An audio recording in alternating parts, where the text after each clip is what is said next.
Hello and welcome. I'm Wolfgang Riebe. I'm your mind shift guru. Today I want to talk to you about coping with annoying people, which is going to be a bit different from previous videos where I talk about letting go of the past and hatred issues. When I talk about people that annoy you, it's that chap that cuts in front of you in the traffic in the morning and you're like, oh, and you have this rampage of language you throw at that person from within your car, plus a few hand signs, you know, or that co-worker that seems to just rub you up the wrong way at work and the whole day is spoiled. Or might be a politician you see on television that's like really corrupt and like, and it really gets up your, you know. Now, these are the things that we deal with on a daily basis.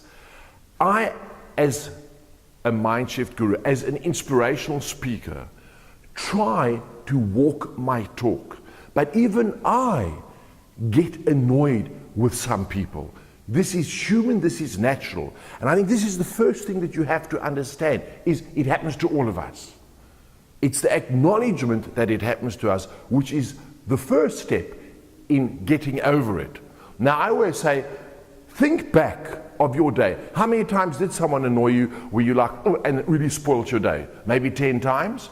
If you start becoming aware of it and try and negate them, even if you halve those annoyances, you're already on a winning path. I'm not saying I'm going to give you the solutions to get over it completely, but I'm going to give you some solutions or exercises or things that you can try that is going to substantially reduce your annoyances during the day.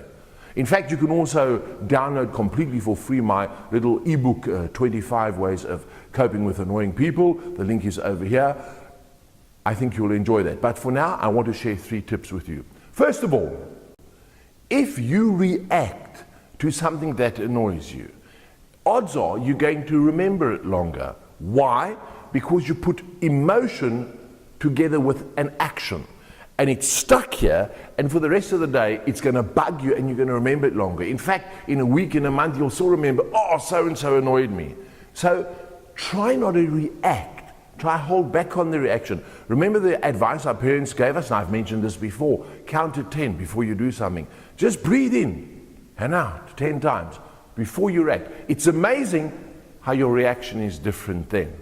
And remember, if you do react, often when you do this without thinking, you're the one that looks bad because it's a defensive reaction and you're like aggressive back, and then everyone looks at you as the one that's actually the problem and not at the other person. So, first piece of advice, remember, if you react and put emotion to it, you're going to remember it longer. And by doing it like that, others may see you as the one that's in the wrong. So just breathe in and out 10 times before you react and get annoyed. And secondly, you also need to understand that there could be a possibility that you are in the wrong.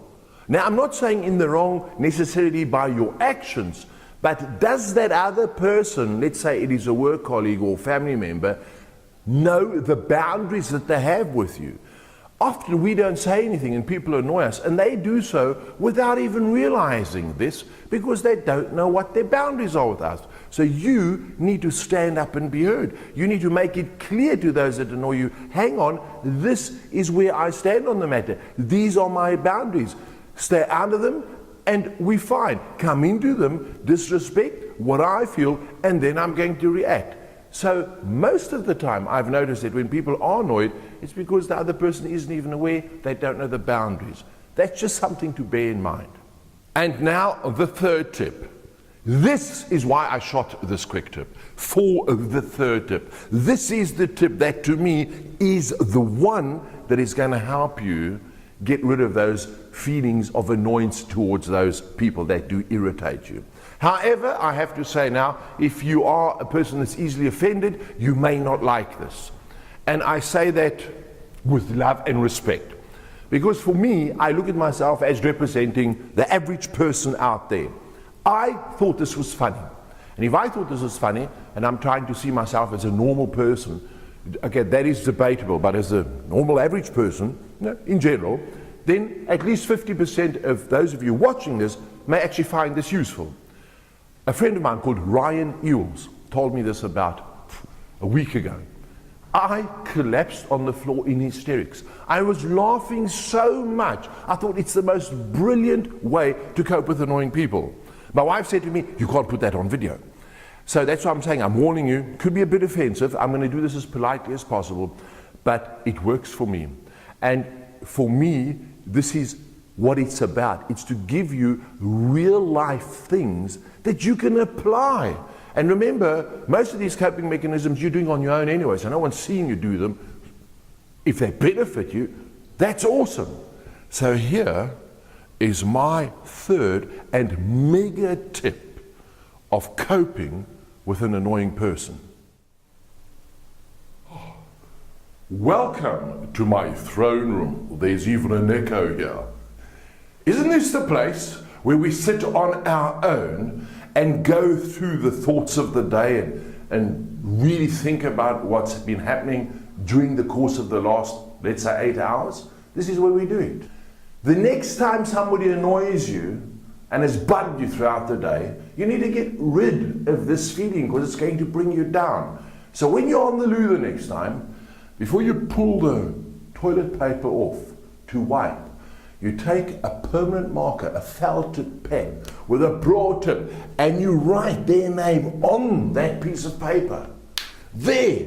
Then you take it and you wipe with that and you flush it away. You flush the out of your life. Look, I know it's crude, but man, it works for me. I sat on the loo for 4 hours the other day, just flushing everything away.